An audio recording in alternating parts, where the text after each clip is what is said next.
joined Oris in the late 70s, and since then the watch industry has really dramatically changed. I can say when I arrived here it was in full crisis and the watch industry was about to disappear. That's what some banks even said. And they said, well, we don't want to invest too much in the watch industry, it's too risky. And so at the time also Oris was a bit on a difficult situation, and we then decided, because we were part of the group ASWAG SSIH, the former group before Swatch, and then we decided in 1982 to make actually a management buyout and to buy the company out of the group, which was at that time also another risky decision because we didn't know where the journey exactly would go. And so we knew we have a big stock which we could get from the group at the time at a reasonable price. We had a good brand which always made a fantastic job. Oris, I think, always gave fantastic value for their money, and this is what we still do today. And so with that in mind we started that company. So that was certainly a moment of up, and then came again another crisis in the late 80s then, when the watch industry didn't also not know to go. But at that time I think that was an important moment in the 85 when we started actually to see wow, there could be an opportunity for mechanical watches.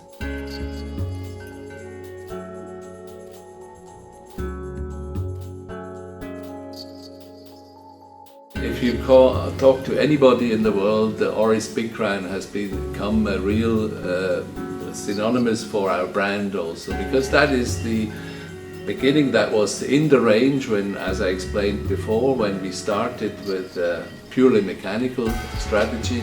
That was in the range and is still today in the range. So, and Big Crown, the name, of course, the name Big Crown is younger because it was just a watch with a big crown. And funny enough, a sales rep in Hong Kong once said, wow, this is really an ugly watch, I don't like this one, I hate it, and this crown is far too big, I don't want this, you should make a smaller crown, I just call this, for me, is the Big Crown.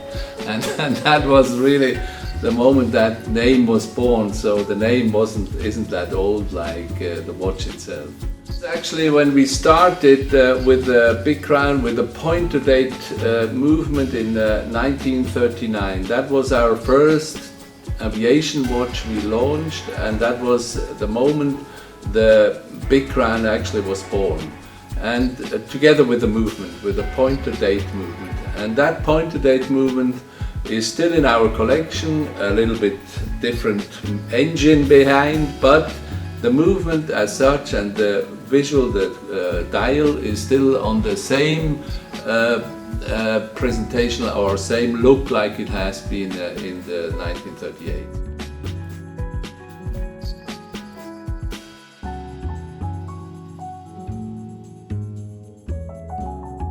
I think it's quite important to have this exchange of ideas with pilots, with people who are associated to the time instrument and use it every day. I think we have been quite successful in listening to people what they really need by once we were sponsoring the Blue Eagles display team in the United Kingdom, and that team had some very good people who knew a lot about flying and watches. So they gave us some hints what they would like to see, also based on the instruments in the aviation, in the plane itself, with the knob where you had to adjust the time. And that actually brought also for us a very special watch, which we used to call the BC4, which is the BC4 collection, with a special knob to adjust the second time zone, for instance. So this actually gave us the idea for the BC4 collection. This is an instrument of an airplane, and this is the way they adjusted their instruments. and they still do. In the planes they still have them because it's easy to operate. You have it in front of you, you can pull it, you can do and turn it. And this actually was then the inspiration design-wise for this watch with the same type of knob. So if you have them together, you see that this is really where it came from. Of course, the watch industry as such, or the watch mechanical watch as such, didn't in the basics change very much. Of course, inside there are new elements like silicone, which is being used, or also in the cases you have new materials like carbon you also use rubber, rubber, which we were one of the first brand to use rubber in a mass product or in a product of a larger scale production.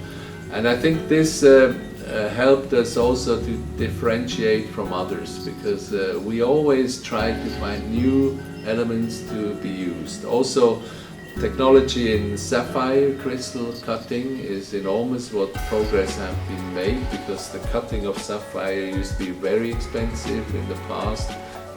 Prices became a bit more reasonable, so we can do more things like the depth gauge, the Oris depth gauge, which we launched this year as a diving watch. This is something very unique, and also from manufacturing technology quite demanding, because we had to cut into that sapphire crystal. So it's on the one side you see changes inside the movement, but not the basics. The escapement is still more or less the same like it used to be, except some manufacturers are experimenting. We, or as Oris, do not do this in silicone, which the price becomes very high then.